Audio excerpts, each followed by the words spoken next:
I've been telling y'all about Monique for the longest.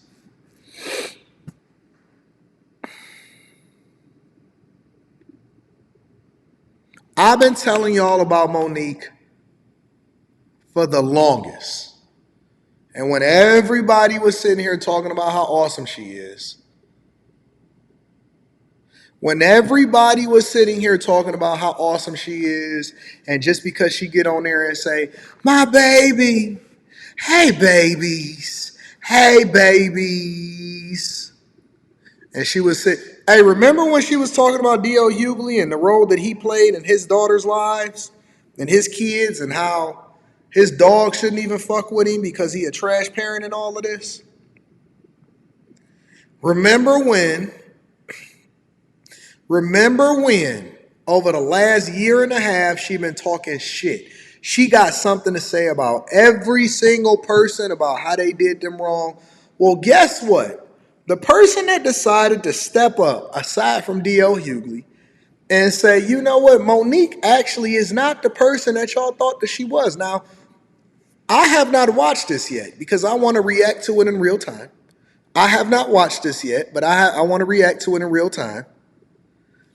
But let's talk about it. So her son, of all people, listen, you got to be a shit-faced person for your very son, your son,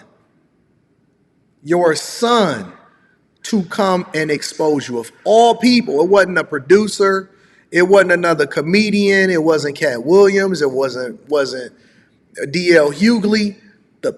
Listen, you can't throw stones if you live in a glass house. You got to fix your own backyard before you can start talking about how everybody else is doing everything to everybody, because when you least expect it, it's always going to be the very person that you did the dirtiest that's going to come and bring your punk ass to the front of the congregation.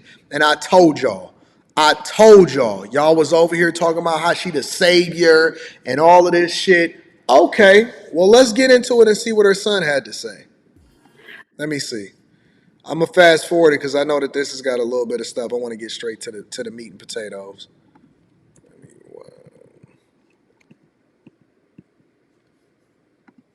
I am a stand-up comedian, Monique's oldest son.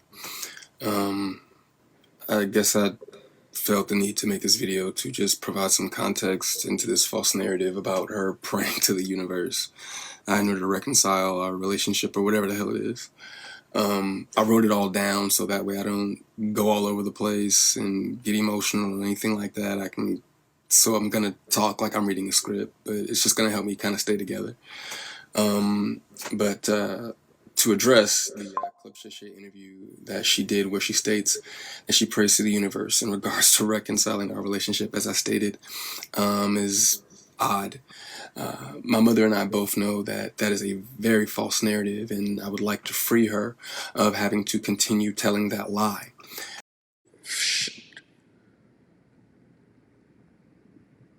Before you start holding everybody else accountable, you have to get the beam out of thine own eye. Before you start trying to free Oprah and Tyler Perry and Steve Harvey and Kevin Hart and Tiffany Haddish and the Breakfast Club and every single producer and Netflix, and the whole world is against you. The whole world is against you. Before you start trying to free everybody else, your son, your flesh and blood, the person that came out of your fat coochie, is coming on the live and saying, I'm going to free you of yourself. No longer are you going to have to burden yourself with the lies that you tell to the general public as though you are a saint when you are a sinner. Faith without work is dead. Woo! Neither one of us cares to put forth any effort to reconcile with the other. We are separate, as she put it, because she doesn't care to be my mother any more than I care to be her son.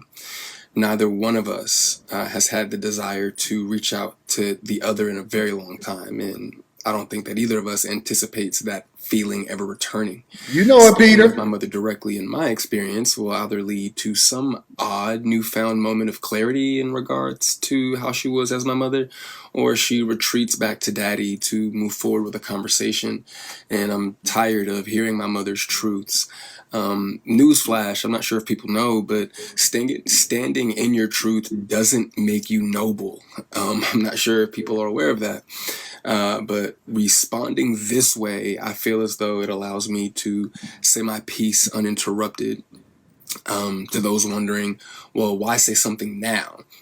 Call it a form of therapy for me, I suppose.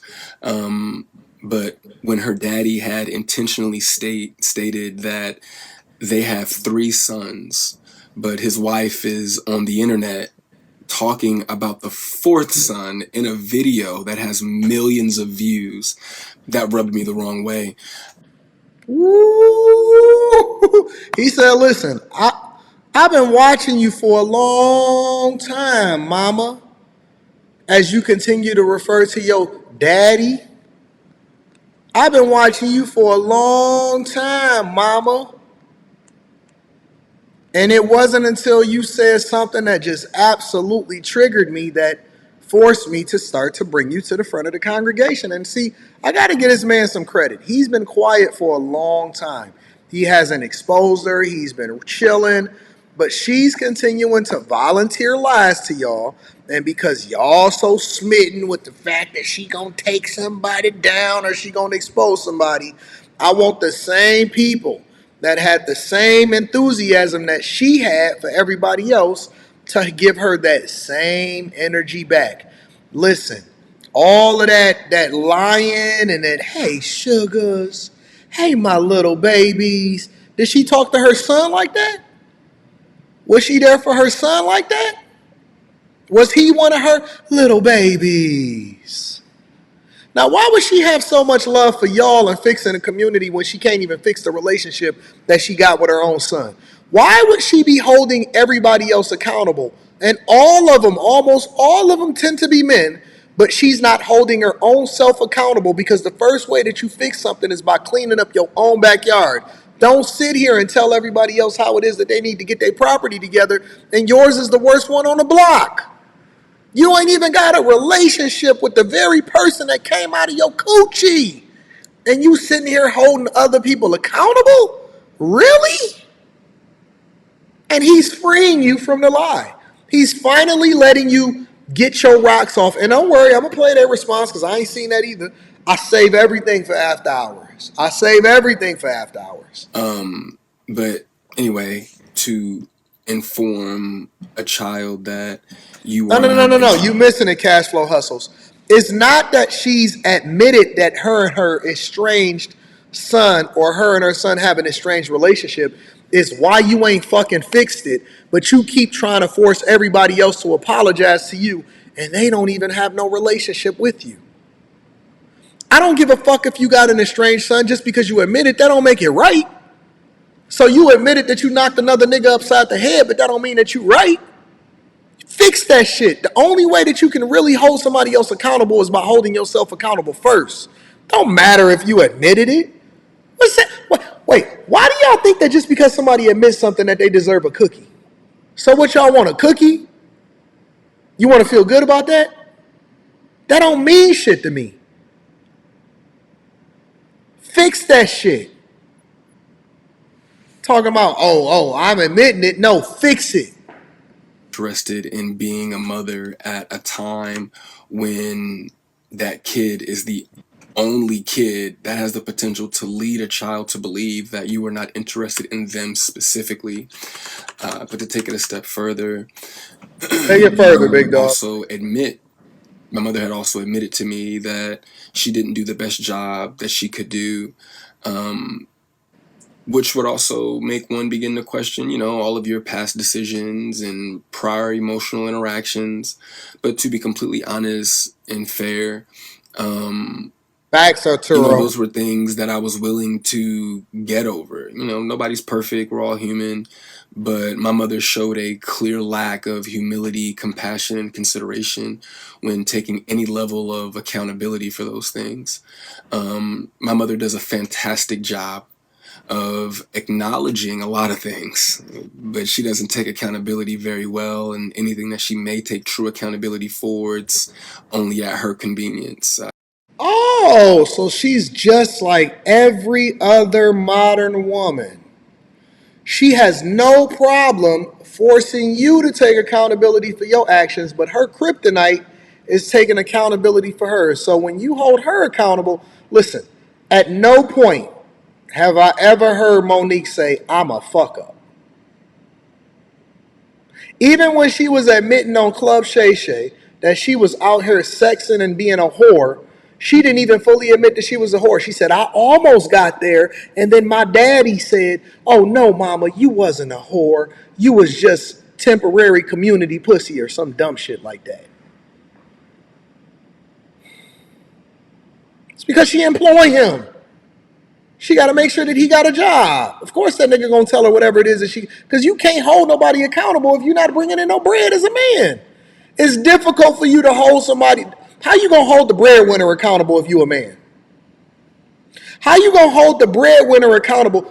At no point in her life has she ever really been brought to the front of the congregation, and that's why people don't fuck with her. In my experience. But if I had to guess, though, her interest in being a mother probably started around the time that she married her daddy and had his children. But that interest, obviously seemed one-sided, and as it should have been. By that time, I'm in my late teens, so to some degree, the excuse me, the neglect becomes easier to hide or validate, I guess you could say. There are now two baby boys in the house, that require attention. But still, during that time, however, I still watched her enjoy the love and admiration of total strangers more than my own. To this very day, my mother has never expressed to me when, if ever, she became interested in me as her son. That did lead me down a path of questioning my self-worth and struggling to understand the value of a mother and a child. At no point, this man said that, listen, just because you admit that y'all got in a strange relationship doesn't mean that you've ever made it right or you ever asked for forgiveness from the very person that didn't even ask to be here. At no point, he says, did she ever express any interest in being a mother to this man. The absolute worst thing that you can be for the community. Child's life. What up, In Messi? the interview, What up, Messi? My baby. What up, Messi? she also states that she gave me an apology, but an apology to a son from a mother that consciously showed no interest in him holds no weight. There are still women to this day that my mother will give credit to for being more of a mother to me than she ever could. Her assistant, my cousin, being one of them. Every time, though, that my mother would state that she was right here whenever I was ready, that ideology still blows my mind today, that a person could openly admit to being an uninterested, not put my best foot forward type of parent and be so self-centered that they still express to the kid, you have to come to me when you're ready. You got to come to me for. That's wild. That's wild. So it's your fault that I feel abandoned, but then I'll be ready to kick it with you when you're ready for me. How come y'all not hold Monique to the same standard that y'all hold men? She should have fought for being his life. She should have fought, and it was no barrier to entry. Men get held to the standards that men get held to, and accountability regardless of whether or not you could die on a cross trying to get to your kid, and you should have fought harder.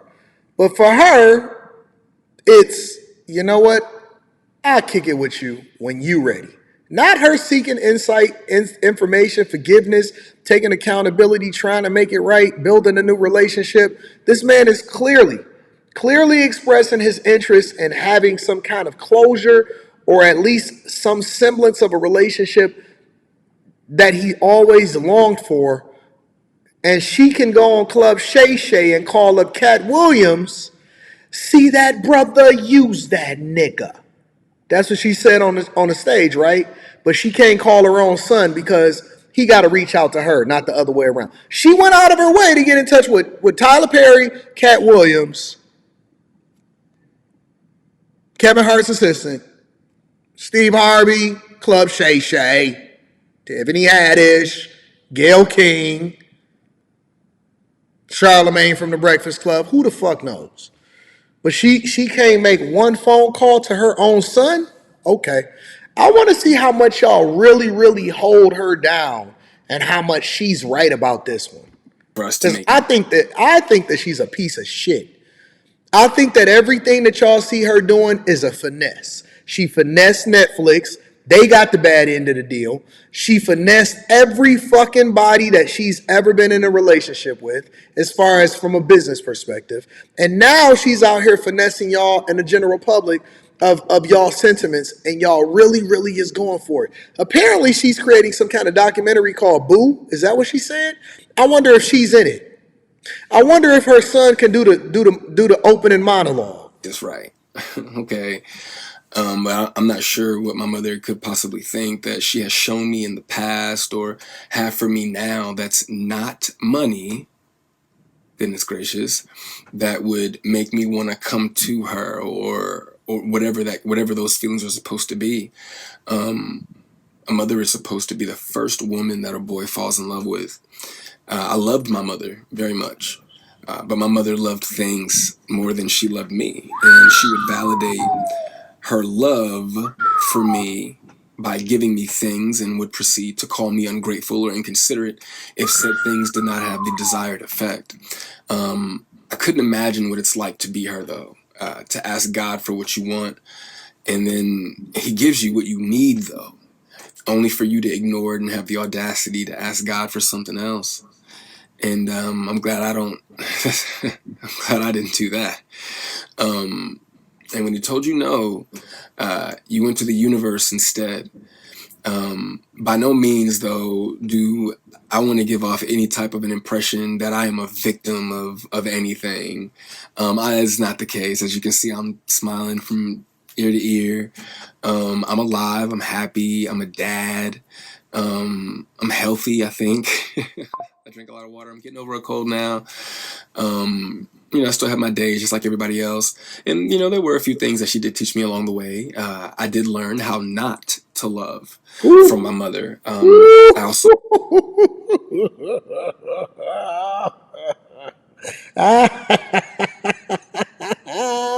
He said, listen, I learned what not to do. I learned what not to do. And you know what the unfortunate part about this is? You know what the unfortunate part about this is? Because we're not going to victim blame here. We're not going to victim shame. The same way that we give grace to the victims that happen in any other circumstance is the same way that we're going to give grace to this young man, because I don't think that men have largely had the platforms to express themselves freely, and now we finally have the ability to do so, and we need to stand with this brother because he's been wronged. He's been wronged by a narcissistic, evil, victim-blaming, want to see some kind of validation from somebody that they call daddy. All right? He's the victim here. He's not the person that we need to be holding accountable. He's the victim. And so he's not speaking out of anger. He's taking accountability. He said, listen, I'm not a victim. He said, I'm not a victim. I'm doing well. I'm a father. I'm happy. I'm healthy. And you know what most men tend to do is that they don't continue to extend the same anger that was extended to them over into their child. They then do better. They say, you know what, you did me dirty, but everything that you didn't give me, I'm going to give to this kid. And they overlove the kid, and they overcompensate sometimes, even to the detriment of the kid, because of the way that they was raised by their mother. Yeah. Learn to make sure that I never lose so much of who I am that I have to validate it through another person. And though I feel as though, in hindsight, I think she did it reluctantly, I do appreciate my mother, for showing me what the top of the mountain looks like. You know what I'm saying? It did give me perspective on what hard work and dedication can get you, but I don't want something like that at the cost of giving up something that I created. I don't want it that bad. And speaking of creations, I genuinely, truly, I really did want my mother to have a relationship with my daughter. I even fought through those intrusive thoughts that were, if she wasn't interested in you, what makes you think she's going to be interested in your kid? Oh, that Um, hurts. but it took Absolutely. my mother no time at all to prove that those intrusive thoughts were correct. But what I can say, good for her, the universe did, bless her with three other sons. Bless her with three other sons, and God willing, I'm sure that one of them, all three of them are adults now. So I'm sure that one of them, God willing, if not all three of them, will make her the grandmother that she wants to be. That's messed up. I still look forward, to that moment for her.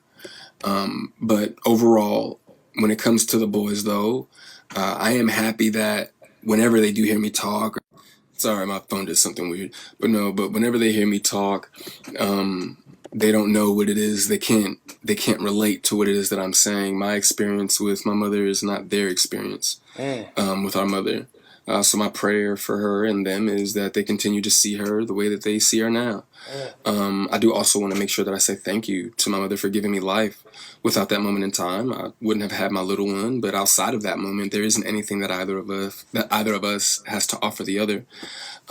In my opinion, it's a waste of God's time and the universe's time for praying for something that you were not willing to put forth any effort to obtain. Putting the work into becoming Monique is more important to my mother than being my mother. And I do not believe that it was never about her being there and waiting for me, but it was supposed to be about me being there and waiting for her. My mother's value had reached such a low point in my life that I no longer found it necessary to either want to wait for her or even go to her. But like I said, man, I'm super grateful that she has the opportunity to do it all over again. I'm happy for her. I hope the Cat Williams tour goes well, but the narrative that she prays for us to reconcile is a false narrative. It's Oh, call a spade a spade. Call a mother effing spade a spade. Call it what it is and address it accordingly. Don't sit here and pity pat here. Don't finesse us. Don't throw us all of this fakeness and act like that you on top of it and all of that. We gonna address it for what it is. And you out here finessing the people in order to go on tour with Cat Williams, but your house is not in order, and it's unfortunate. It's unfortunate. Let me hear what this man got to say. not real, and I'd appreciate it if she stopped saying stuff like that. All right, you guys. So I feel Wow. Wow. So what do we have to say about that now? I just want to know if y'all still standing on business.